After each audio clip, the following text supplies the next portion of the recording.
Bonjour à tous et à toutes, j'espère que vous allez bien. On se retrouve aujourd'hui pour une nouvelle vidéo, mois terminé dans mon bullet journal. Et nous allons feuilleter ensemble le mois de janvier terminé dans mon bullet journal. Si vous vous souvenez, la page de présentation était comme ça. C'était une tasse remplie de petites violettes, un petit clin d'œil à mon enfance. J'avais ensuite fait ce monthly log avec une to-do list sur le côté droit, donc qui est hyper utile et qui me permet vraiment d'avancer plutôt sereinement dans le mois en sachant exactement ce que j'ai à faire. Sur la page suivante, j'avais mon tracker d'habitude. Cette double page me permet de traquer les petites choses qui reviennent régulièrement dans le mois, notamment les publications sur Instagram, les vidéos sur YouTube, et puis les petites choses du quotidien lorsque je dépose mon enfant chez la nounou, lorsque je mets du carburant dans ma voiture, ou si je fais des tirages d'oracle, les courses alimentaires, etc. Et sur la page de droite, c'est un tracker par rapport à la gestion du TDAH de ma fille. Sur la page suivante, vous retrouviez ma page de gratitude. C'est la page où j'aime dessiner tous les jolis moments qui m'arrivent dans le mois et dont j'ai envie de me souvenir par la suite lorsque je feuilletterai mon bullet journal. Ensuite, nous retrouvions mon No Spend Challenge. Je le fais chaque mois. Ce coup-ci, j'avais décidé de ne pas dessiner mes petits achats, mais plutôt de colorer des violettes lorsque je n'aurais pas réalisé d'achat.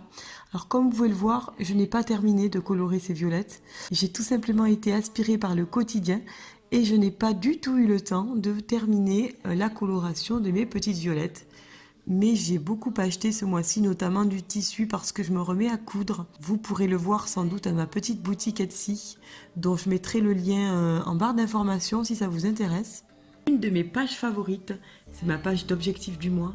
Donc sur cette page, sous forme de puce, je vais inscrire les choses que j'ai vraiment envie de réaliser ce mois-ci. Et sur la page d'à côté, vous retrouviez tout simplement ma première weekly, avec mes petites illustrations sur la droite. Donc là, je me suis vraiment pas cassé la tête. Comme vous pouvez le voir, j'ai tout simplement fait des puces avec tout ce que j'avais à faire, que je suis venue cocher et illustrer tout au long de la semaine. Sur la page suivante, on avait la page que je réserve aux vidéos que je publie sur YouTube. Donc dans les domaines notamment du minimalisme, du zéro déchet, du bullet journal essentiellement. Et sur la page de droite, j'ai fait une petite bucket list des travaux qui nous restent à faire à la maison, à l'intérieur autant qu'à l'extérieur.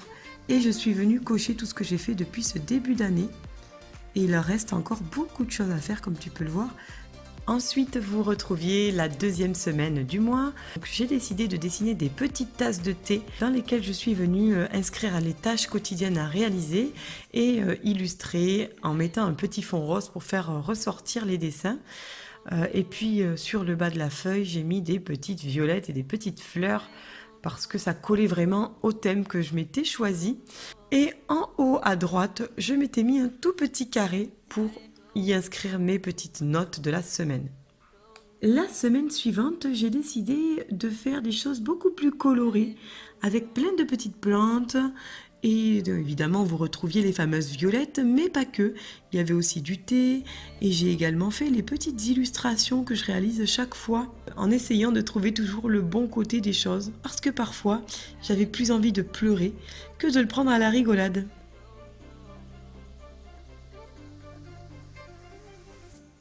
La semaine suivante, j'avais fait une weekly en testant les petits stylos gel blancs que je venais d'acheter.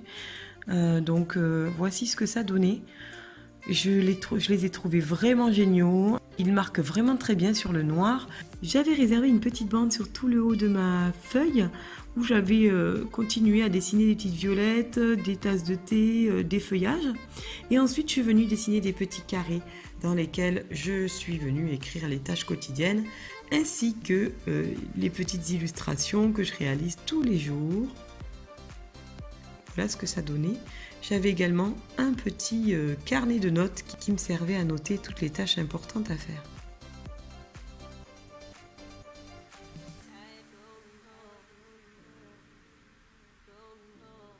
Pour terminer le mois de janvier, j'avais réalisé encore une fois des dailies, mais là, fait vraiment à la va-vite parce que j'avais très peu de temps. Et voilà ce que ça donnait. Donc c'est simple, efficace, je me suis pas trop cassé la tête et j'avais également fait une petite to-do list. Et pour terminer, ma page favorite de ce mois de janvier, c'était celle-ci. La page où je me suis donné quelques petites idées pour recharger mes batteries parce que je me sens plutôt fatiguée en ce début d'année. Et donc j'ai essayé de noter tous les petits points positifs que je pouvais appliquer au quotidien pour recharger mes batteries. Voilà ce que ça a donné. Voilà pour ce mois de janvier terminé dans mon bullet journal. J'espère que ça t'aura plu. Je te fais un gros bisou.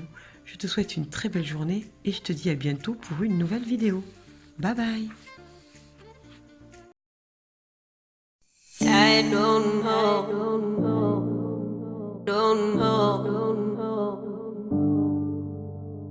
I don't know, don't know.